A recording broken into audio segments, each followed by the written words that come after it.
We are delving into the arcane and exploring the chilling corridors of the new Magic the Gathering set, Murder at Karlov's Manor. We are going to be going into this set to reveal the secrets that it holds, delving into the gameplay and the new mechanics to answer the number one question: is this set worth it? But you know what is worth it? A new t-shirt or hoodie from my new sponsor. The sponsor of this video is me. I have started an Etsy page where I'm going to try and be selling clothes that I've designed, thought would be funny, thought would be cool, thought would be amazing on people's bodies. So I literally spent maybe a month or two looking at different resources and stuff to come up with the nicest clothes I could possibly find, with the coolest designs that I have done myself, with stuff like playmats, hoodies, t-shirts. I'm going to try and do phone cases. They're harder than I thought, but I do think that it is a really good thing to actually put into. So if you would like to help me out or help the channel out, please go onto my Etsy. It will be linked down below and you'll be able to find very nice clothing and also be supporting the channel. So links down below, and also if there's any other designs I will be putting on any of my social media, so please follow me there as well. But what makes this set stand out? Is it its theme? Is it its new mechanics, the lore, the creatures, the planeswalker? What is making this set eye-catching and what people want it? Whether you are a new player or a veteran, this set seems to be very nice and kind of welcoming to newcomers and also thriving for the old ones. So come with me inside the manor and we will explore this whole set together to find out what is good, what is bad, what is indifferent, and what they should change and add in the next ones. Or to answer the big question at the end: should people buy this set? Or some people just leave the clues undone? This set is filled to the brim with new mechanics and new cards and stuff like that. So we'll be going over starting off with the case cards. When it comes to case cards, they're kind of like sagas but slightly different. They look the same, but at the bottom it says enchantment case, and they work slightly different. So what you do is you pay the mana at the top to play it and you automatically get the top one. Now most people like sagas would think the next one is on the next turn. However, that is wrong. The second one is a clause. That is a kind of case you have to solve, and there could be many things that you need to do to solve it. However, once it is solved, you then get the benefit of the bottom box. So it's kind of like you get the benefit at the top, you need to do something to also get the benefit from the bottom. So it kind of looks like a saga and kind of works like a saga. However, you don't need to pay mana or wait the next turn. You literally have to just solve the case, which I actually do think is a good thing. And I don't think they should be only leaving it for this. I think we should get cases every few sets. But if you're wondering what the cases look like, here is some on screen now. Case of the Uneaten Feast, Case of the Ransacked Lab, Case of the Stashed Skeleton, Case of the Crimson Pulse, Case of the Locked Hothouse.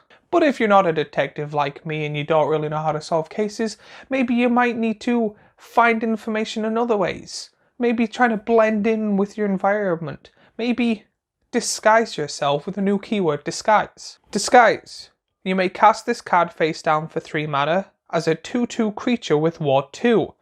Turn it face up at any time for its disguise cost that is at the front of the card. These cards seem really good. They're kind of like the newer version of the old face down cards. I cannot remember what the name is at the top of my head right now, but they seem to have changed the rules. And the one thing I do like about this set is, because of these cards and a few others, they've had to change how the old ones also work. And I really do like that. There's actually a good video I've seen on how some of these rules change. It will be on screen now or linked below.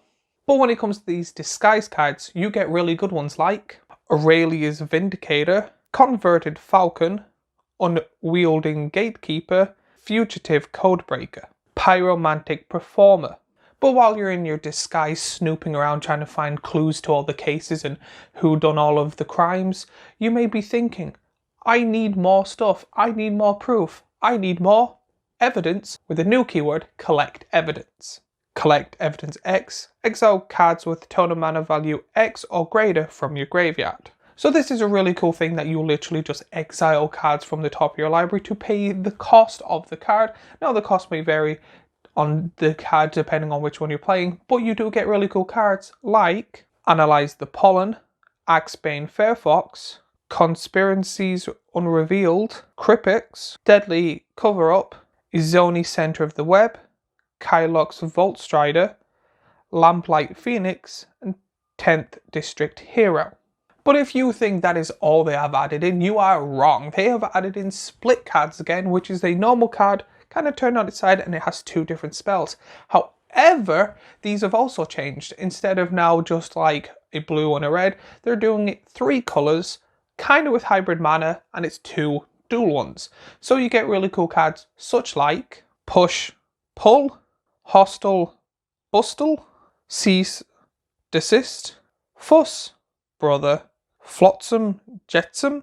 And then there is the set itself in its entirety with lots of cool creatures and planeswalkers and other instants and sorceries and colorless cards. So we'll go through some of them. You get cards such like Danae Streetwise Lookout, Intrude of the Mind, Massacre Girl Known Killer, Expected Inheritance, Undergrowth Rukon, Vine Ripper, Incinerator of the Guilty, The Pride of the Hullglade, Deadly Cover-Up, Haunted Bone Brute, Ash Druid Charm, Assemble the Players, Lost in the Maze, Barbed Servitor, Ill-Sick Masquerade, Cranko Baron of Tin Street, A Killer Among Us, Chaos Spirit's Justice, Vojad Jords of the Conclave, Anzrag the Quagmole, Vanifar Evolved Enigma, Alquist Pref Master Sleuth, Errata Deadly Fugitive, Chostani 3 Whispers,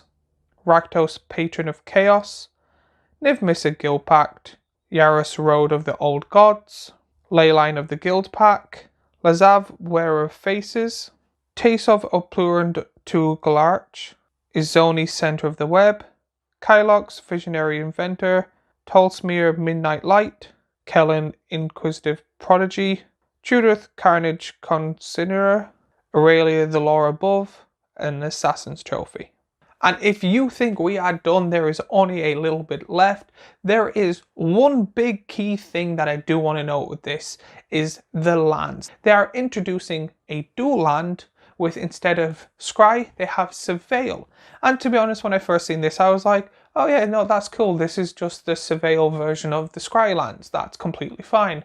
But then I seen a video, I can't remember where, and I've seen a few people also say it, so now the original person that said it to me is completely lost.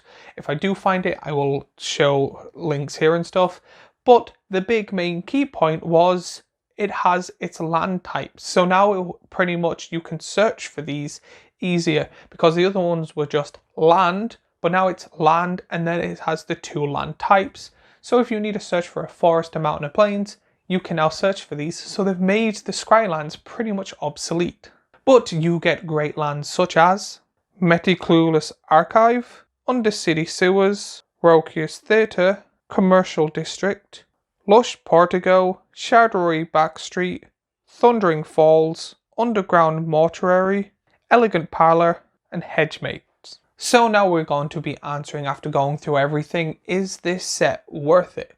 To be honest, at the very start when I seen they were doing pretty much a Cluedo set, I wasn't really excited. I didn't really find it interesting at all, but actually going through the set and seeing the cards and how they've changed it, I actually do think it's better than I originally thought.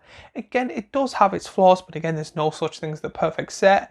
I would probably give it maybe like an 8 out of 10, an 8.2. I do think it's up there with like the amazing sets we've had recently with like Throne of Eldraine and stuff, or the new Eldraine set and stuff. But I do think it is a really good set with lots of really good cards. There was a few shocking cards that I didn't think of.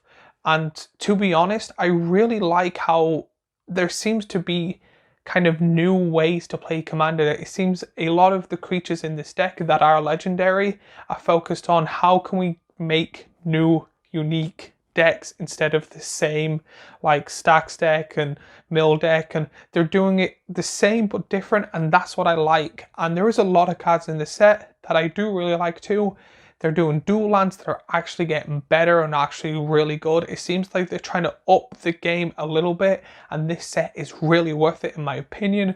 So if you were to buy anything, again, I know this is only like the second set of the year, and we're still in January as of recording this, but it comes out at the start of February. I do think this set is worth it. I do really like this set, and I hope that they seem to be kind of focusing on this type of thing. But as always, I would love to hear what you think in the comments down below, what you think of this set, what cards you like, what you wanted to see, any changes, anything like that. Let me know in the comments down below. While you're there, like, subscribe, watch more of my videos, and as always, I have my previous Is It Worth It here, a playlist of Magic the Gathering videos here, and a subscribe button here. And again, I want to thank everyone for their support. I do now have an Etsy store by our beautiful and handsome sponsor, and I will see you all in the next video.